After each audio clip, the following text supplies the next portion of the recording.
One nation one election के हरियाणा राज्य के संयोजक मदन मोहन झाबड़ा ने साबाद के नगर पालिका कार्यालय में अधिकारियों की बैठक ली। इस बैठक में एक देश एक चुनाव को लेकर लोगों में जागरूकता अभियान को लेकर विचार विमर्श किया।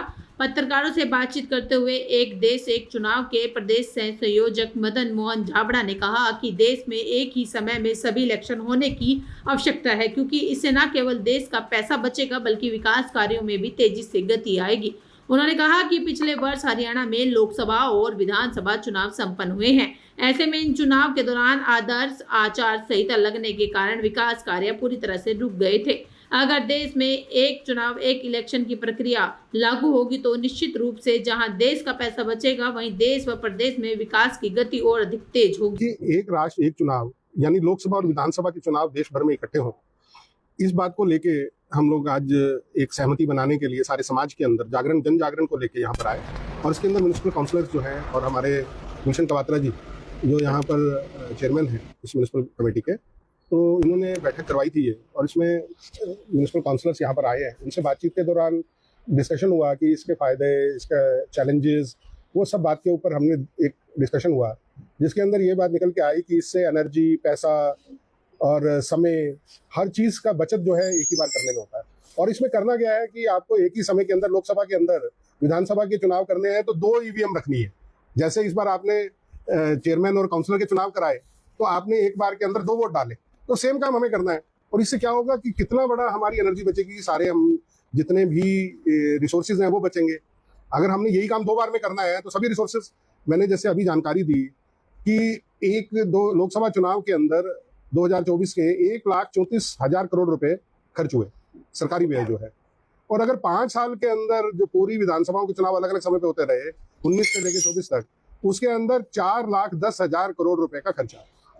इतने बड़े रिसोर्सेज की हमारे पास बचत होती है। समय आप समझ ही सकते हैं कि बार बार जो है वो चुनाव संहिता लगती है, आचार संहिता लगती है, तो उसके कारण से अब एक पूरे एग्जाम्पल है कि हरियाणा पिछले 1 साल से लगातार चुनाव के अंदर है।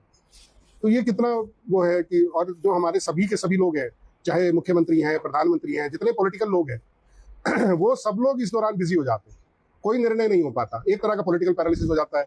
ऐसे ही जितने एडमिनिस्ट्रेशन है, जितनी ब्यूरोक्रेसी है, जो बड़े डिसीजन जिन्होंने लेने होते हैं और जो पॉलिसी मेकिंग करते हैं, वो सब लोग भी बिजी हो जाते हैं इस चुनाव के दौरान, तो पॉलिसी पैरालिसिस हो जाता है। एक अध्यापक से लेके, क्लर्क से लेके, एक एक्सियन, एक पीडब्ल्यूडी का जेई, एसडीओज जो डेवलपमेंट के काम करते हैं, वो सब भी इस दौरान बिजी हो जाते हैं। तो कितना बड़ा समय देश का खराब होता है।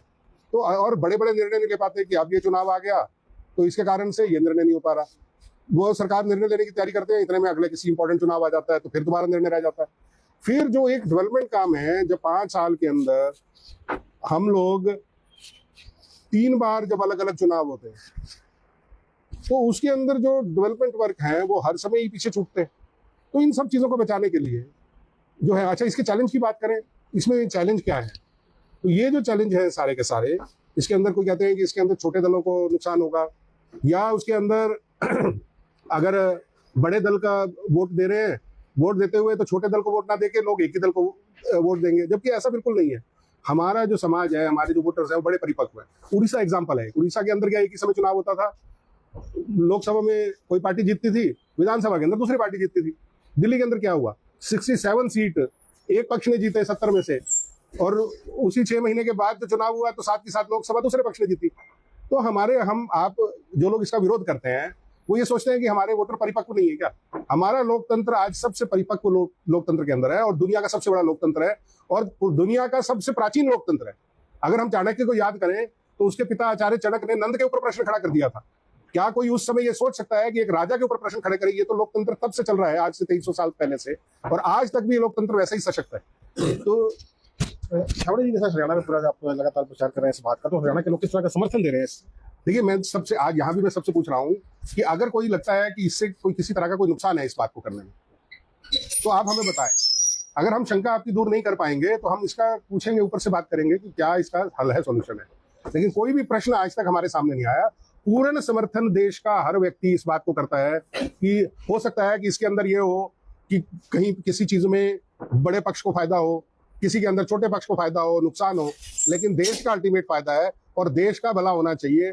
अगर हमें इसको विकसित राष्ट्र बनाना है तो विकसित राष्ट्र बनाने के अंदर जो जो हर्डल्स हैं, जो भी हर्डल्स हैं, उन्हें हटाना पड़ेगा। 2047 के अंदर देश 100 साल का होने वाला है। 100 साल में भी अगर इस देश को हम विकसित राष्ट्र नहीं बना पाए तो ये एक बहुत बड़ा चिंतन का विषय होगा, हमारी आजादी में भी प्रश्न होगा। तो हम इस देश को विकसित राष्ट्र बनाने के लिए सभी हर्डल्स को दूर करने में, इस हर्डल को दूर करना बहुत जरूरी है। अच्छा छवड़ा जी, जिस तरह से आप लोग लगातार बैठकर कर रहे हैं, कोई ऐसा प्रचार वार्ड वार्ड गाँव गाँव गली हो सके, गली गली हो सके, वार्ड वाइज कमेटी लाई जाए, लोगों के विचार लिए जाए? ये बिल्कुल आपने बहुत अच्छा एग्जांपल दिया है। इस तरह का कार्य शुरू हो चुका है कि हम इसके सभी पंचायतों से इसका रेजोल्यूशन डलवा रहे हैं, आपकी नगर पालिका से भी इसका रेजोल्यूशन डलवाएंगे। सभी सामाजिक धार्मिक संस्थाएं राष्ट्रपति के नाम इसका ज्ञापन दे रही हैं, जिसके अंदर वो मांग कर रही हैं कि सारे देश में एक राष्ट्र में एक चुनाव होना चाहिए। उस ज्ञापन की प्रतिलिपि जो है ये हमारे कर्नल साहब के पास है, ये देखिए, ये राष्ट्रपति के नाम ज्ञापन है और ये सबके सिग्नेचर है इसके अंदर। तो ये ज्ञापन हम सभी धार्मिक सामाजिक संस्थाओं से और इसका जन जागरण में हम लोग लगे हैं। अभी बिल्कुल एक बात सबसे बड़ी डिफेंस हमारी में जो आर्मी है, और सबसे बड़ा अगर वोटर खाली नहीं छोड़ सके, क्योंकि देश के अंदर लगातार आप जैसे चुनाव रहते हैं, मिलिट्री बात आती है, ये मेन मुद्दा है। बहुत बड़ा मुद्दा है जी, सभी मेन मुद्दे हैं, लेकिन ये भी एक मेन मुद्दा है कि हम अपनी पैरामिलिट्री फोर्सेस का लगातार 5 साल चुनाव के लिए उपयोग कर रहे हैं। तो जो उसका मूल काम है उसके अंदर कहीं ना कहीं गैप आता है। ऐसे ही जो हमारे अध्यापकों का हम अधिकतर समय इन चीजों में उपयोग कर रहे हैं, वो क्यों है, किस लिए होना चाहिए? वो जब एक समय चुनाव हो जाएगा तो वो होगा ही नहीं, वो अपने काम को करेंगे। अल्टीमेटली इसको करना तो हमारा ही काम है ना, हम सबको ये सरकार तो चुननी है ना, और एक लोकतंत्र की सरकार चुनने के लिए वो सबकी जिम्मेदारी है कि सब मिलकर उसके अंदर मेहनत करें। लेकिन वो बार बार करें, हर बार करें, ये जरूरी नहीं है।